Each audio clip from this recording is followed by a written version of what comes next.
লক্ষ দুরুদ এবং সালাম বিশ্ব মানবতার মুক্তি দিশারি মানবতার মহান শিক্ষক আমার আপনার সকলের নবী মুকাররম সাইয়্যিদুল মুরসালিন খাতামান নবিয়্যিন হুজুর পাক সাল্লাল্লাহু আলাইহি সাল্লামের দরবারে দুরুদ এবং সালাম পেশ করি সবাই বলি সাল্লাল্লাহু আলাইহি ওয়াসাল্লাম। সম্মানিত হাজিরিন, পবিত্র রমজান মাস আল্লাহ তাআলার কাছে অত্যন্ত মর্যাদাপূর্ণ একটি মাস। যেই মাসে আল্লাহ তাআলা তার অসংখ্য বান্দাকে তিনি মাফ করে দিবেন, বহু জাহান্নামবাসীকে আল্লাহ তাআলা মাফ করে জান্নাতবাসী করবেন। সুবহানাল্লাহ বলি।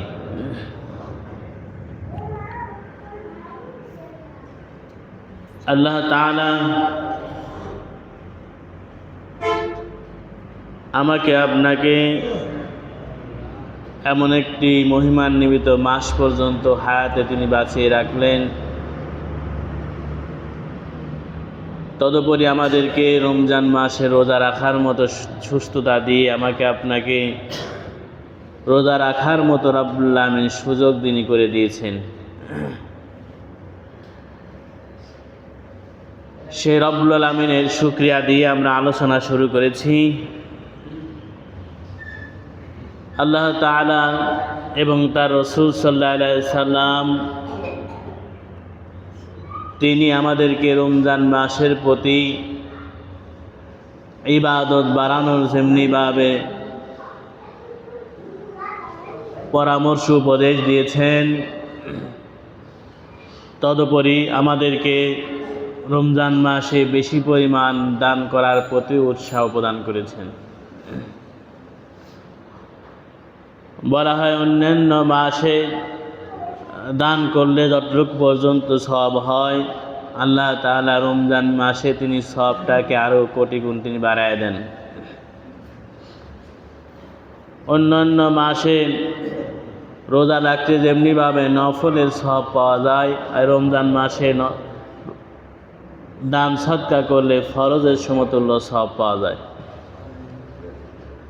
এজন্য রাসূল সাল্লাল্লাহু আলাইহি সাল্লামের জীবনীতে এসেছে তিনি এত পরিমাণ তিনি দান করতেন যে বসন্তকালে যেমনিভাবে লু হাওয়া বাতাস বয়, রাসূল সাল্লাল্লাহু আলাইহি সাল্লামের দানের পরিধি বাতাসের চাইতে বেশি ছিল। সুবহানাল্লাহ বলে। এত পরিমাণ তিনি দান করেছে এই রমজান মাসে।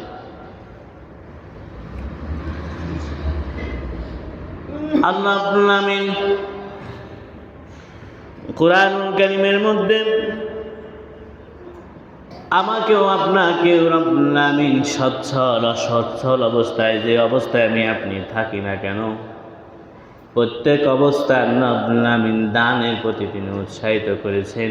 এই দানের মাধ্যমে কেবলমাত্র যেই ব্যক্তি দান করে আল্লাহ তাআলা তার টাকা পয়সা তিনি বৃদ্ধি করে দেন। সুবহানাল্লাহ বলি। যে দানের মাধ্যমে কি হয়, যে আমার আপনার টাকা পয়সায় সম্পদ বৃদ্ধি পায়। যারা দান করে দানবীর দেখবেন, তারা জানে যে দান করলে যেমনিভাবে মনের মধ্যে একটা প্রশান্তি লাভ হয়, তেমনিভাবে আল্লাহ তাআলা তিনি দানকারীর জন্য সম্পদকে তিনি বৃদ্ধি করে দেন। কিন্তু আমি আপনি সাধারণ চোখ দিয়ে যখন আমি আপনি দেখি যে দান করে দিচ্ছি, যে আমার টাকা পয়সা কমে যাচ্ছে, কিন্তু আল্লাহ তাআলা বলেন না, দান করার কারণে আল্লাহ সম্পদটা তিনি আরো বৃদ্ধি করে দেন। সুবহানাল্লাহ বলি। আল্লাহ রাব্বুল আমিন আমাকে আপনাকে দানের প্রতি উৎসাহ প্রদান করতে গিয়ে পবিত্র কোরআনুল কারীমের সূরাতুল আল ইমরানের 134 নম্বর আয়াতে আল্লাহ তাআলা বলেন, আল্লাযীনা ইউনফিকুনা ফিস সাররাই ওয়াদ দাররা والكاظمين الغيظ والعافين عن الناس والله يحب المحسنين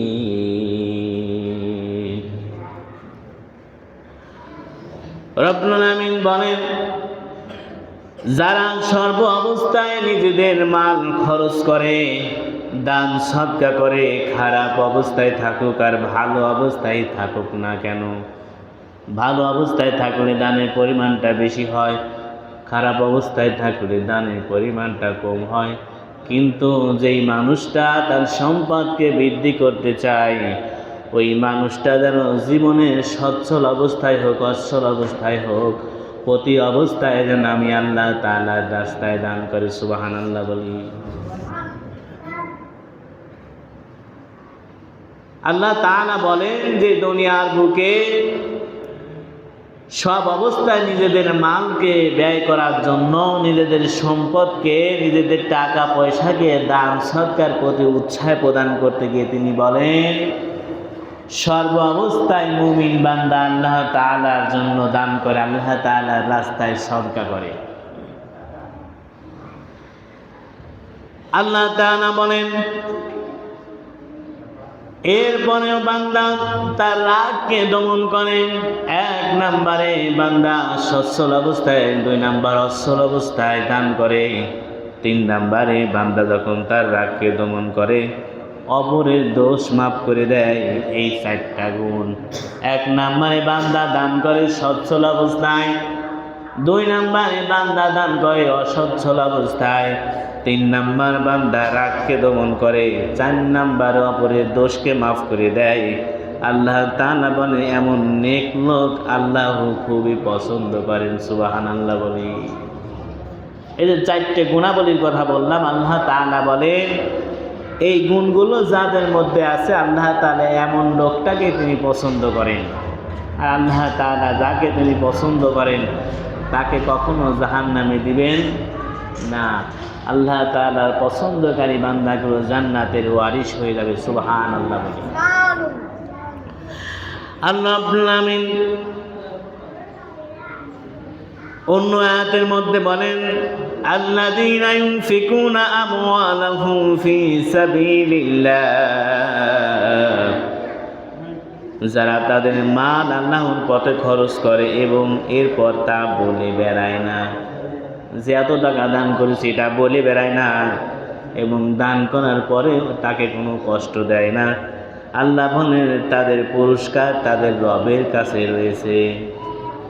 যে মানুষটা দান করে কিন্তু খোটা দেয় না, বলেও বেড়ায় না যে এত টাকা আমি দান করেছি, তুমি কি দান করলে বলো, আমি এত লক্ষ টাকা দান করলাম, তুমি তো কিছুই করতে পারলে না। এবং যে ব্যক্তিকে দান করেছে, কোনো অবস্থায় যদি পাড়া প্রতিবেশীকে দান করে, অনেক লোক আসলে এমনটা আমি দিয়েছি, এইগুলো আমি করে দিয়েছি, তোর মেয়ে বিয়ে হচ্ছিল না, আমি এত টাকা দিয়ে বিয়ের বন্দোবস্ত করে দিয়েছি, এরকম খোটা দেওয়া যাবে না।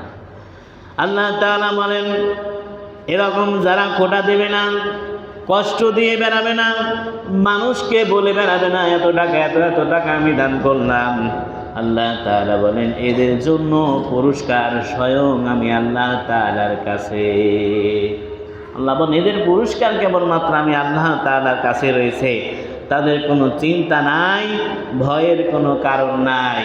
আল্লাহ তাআলা বলেন কোনো অবস্থায় কিয়ামত, হাসর নাসর সর্ব অবস্থায় মানুষটা গেইন অর্জন করবে। সুবহানাল্লাহ বলি।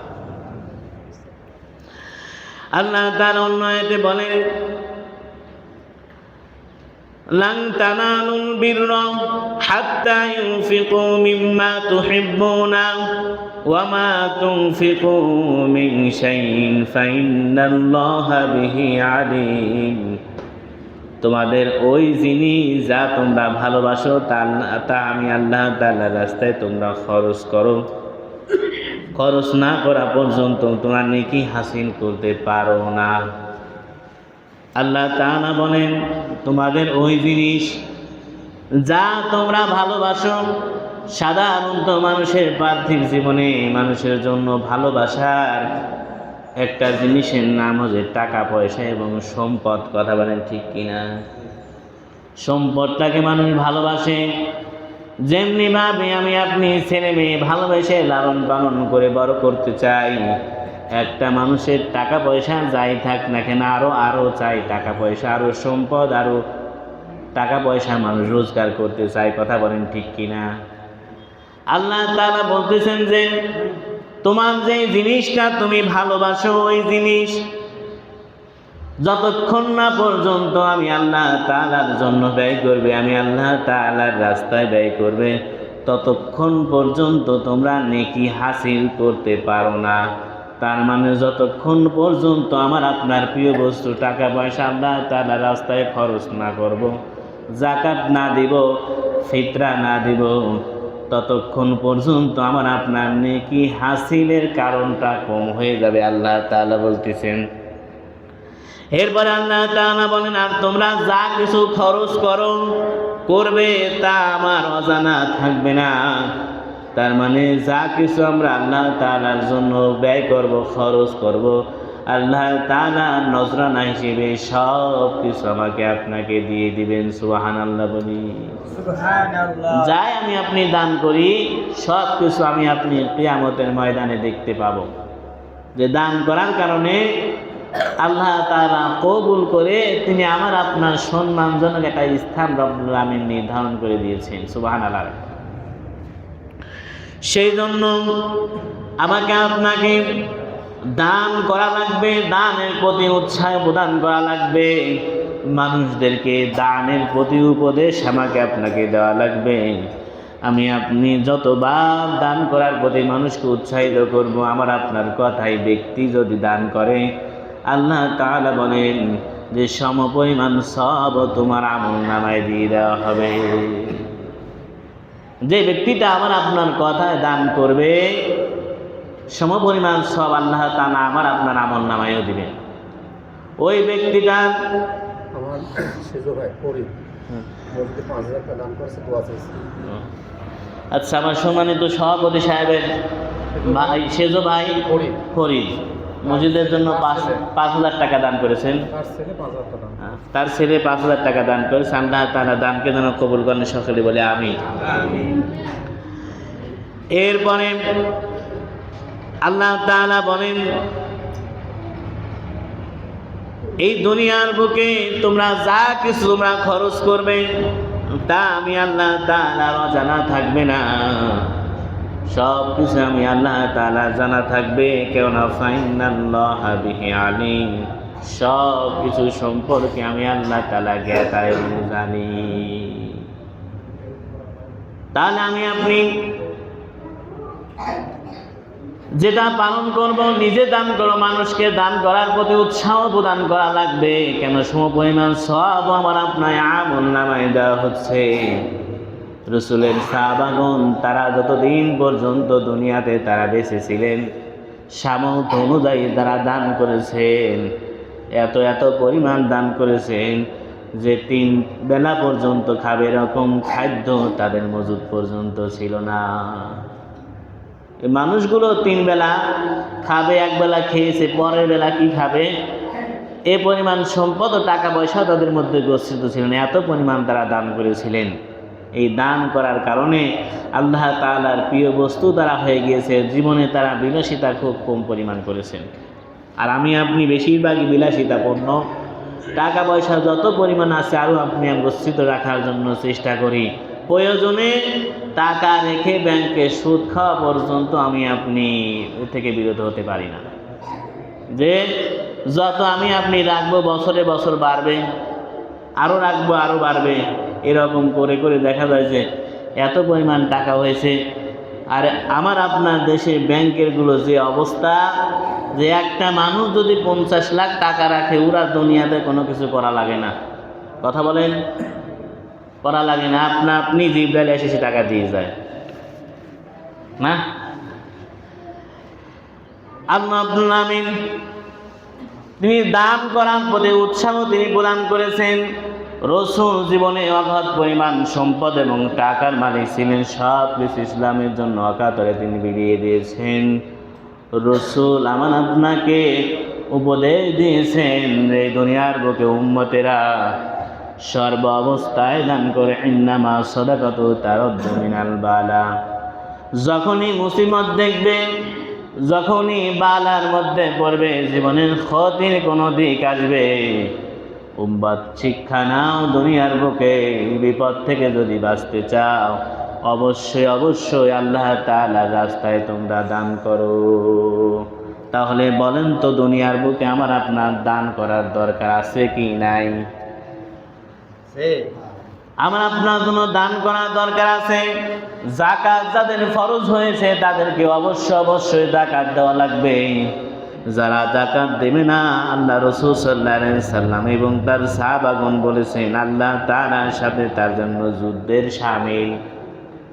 যাদের উপর যাকাত ফরজ হয়েছে যদি কেউ যাকাত না দেয়, রাসূল সাল্লাল্লাহু আলাইহি সাল্লাম বলেন আল্লাহ এবং তাআলার সাথে এবং আমার সাথে যেন সে যুদ্ধ ঘোষণা করলো। নাউজুবিল্লাহ বলি। এজন্য রাসূল সাল্লাল্লাহু আলাইহি সাল্লাম এবং আল্লাহর সাথে যুদ্ধ করে পারা যাবে? আমি আপনি পারবো? আমি আপনি পারবো না। এজন্য যাকাত আমাকে আপনাকে অবশ্যই পরিমাণ দেওয়া লাগবে। 7.5 তোলা স্বর্ণ অথবা 52 তোলা রৌপ্য পরিমাণ অর্থ যদি কারো কাছে মজুদ থাকে অবশ্যই যাকাত প্রদান করা তার জন্য কি ফরজ। আল্লাহ তাআলা বলেন আল্লাযীনা লা ইউতুনা যাকাতা ওয়া হুম বিল আখিরাতি হুম কাফিরুন। যারা যাকাত আদায় করে না তারাই আখিরাতে অস্বীকারী। যারা যাকাত আদায় করে না তারা আখিরাতে অস্বীকারী, তারা আখিরাতকে স্বীকার করে না। মনে করে এই সম্পদ আমার জন্য এই পৃথিবীর জীবনে দরকার আছে, আমি যদি দান করি এত আমার তো 50 লাখ 1 কোটি টাকা আছে, তাহলে আমি যদি দান করি তাহলে এই 1 কোটি টাকার মধ্যে 25% আমাকে যাকাত প্রদান করা লাগবে। তাহলে কত পার্সেন্ট টাকা হয়?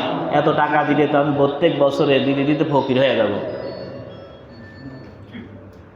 দিতে প্রতি বছর আমি ফকির হয়ে যাবো। এই জন্য কী করে আর যাকাত আদায় করে না।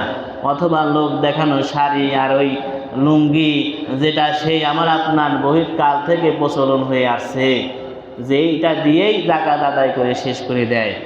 এমনও দেশে আমার আপনার দেশে ঘটেছে যে 250 টাকার যাকাত নিতে গিয়ে, শাড়ি নিতে গিয়ে ওই ব্যক্তিটা রাজপথে জীবন দিয়েছে। এরকম ঘটনা ঘটে নাই? ঘটেছে।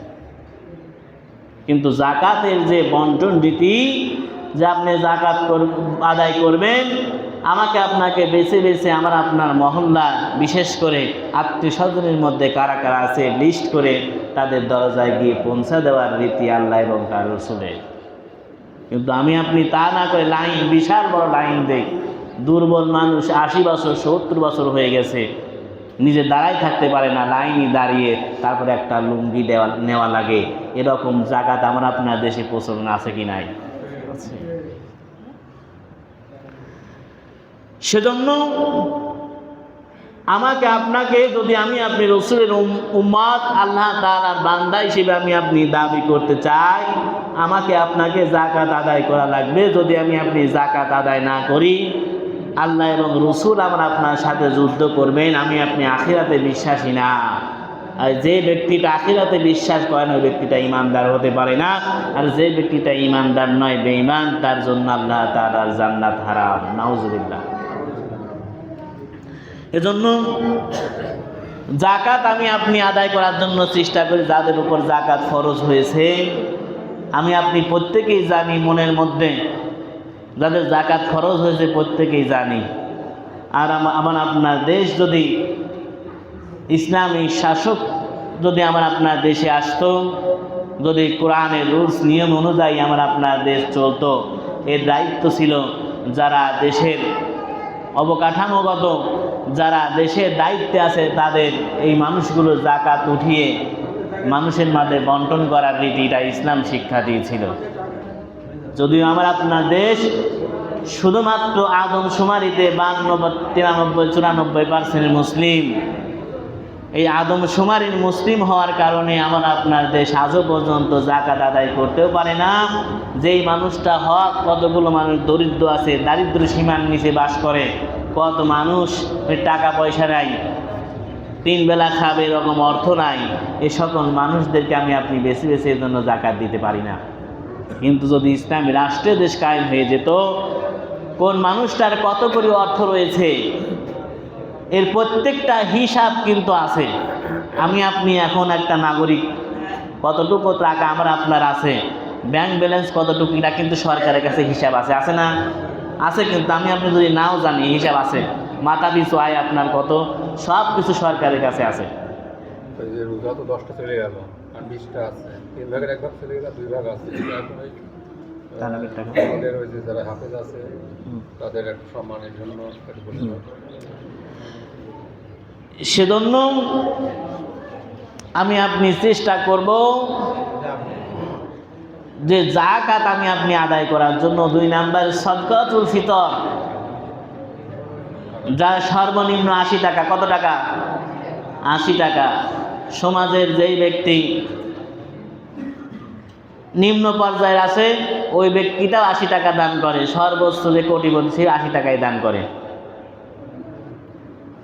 এইটা ইসলাম শিক্ষা দেয়নি। যে পর্যায়ে যে ব্যক্তি আছে টাকা পয়সা যতটুকু ততটুকু পার্সেন্ট করে সদকাতুল ফিতর আদায় করা লাগবে। সর্বনিম্ন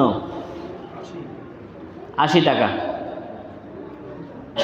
সর্বোচ্চ যত পরিমাণ পারেন। সর্বনিম্ন 110 টাকা না?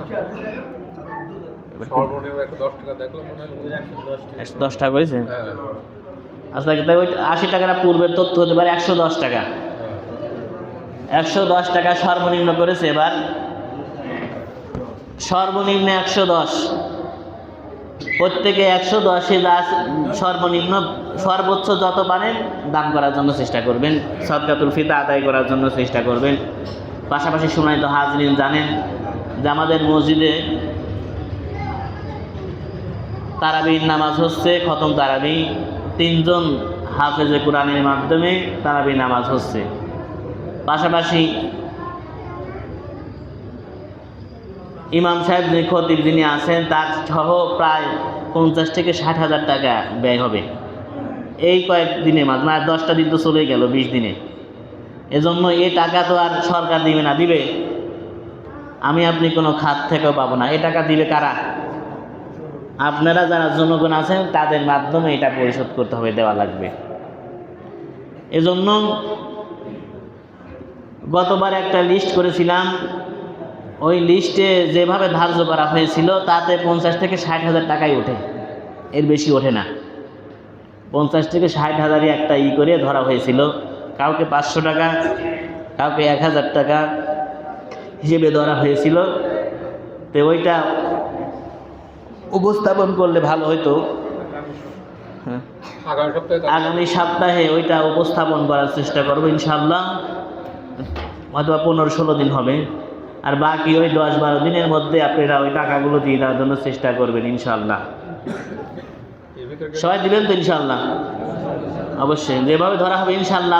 আমি যেহেতু 4টা বছর আপনাদের এখানে আসি, অর্থনৈতিক অবস্থা কার কীরকম আমার প্রায় জানা শেষ। এজন্য ওই রকম কাজের অবিচার করা হবে না, জুলুম করা হবে না, ওই রকমভাবে ধরার জন্য চেষ্টা করবো। আল্লাহ তাআলা আমাদের প্রত্যেককে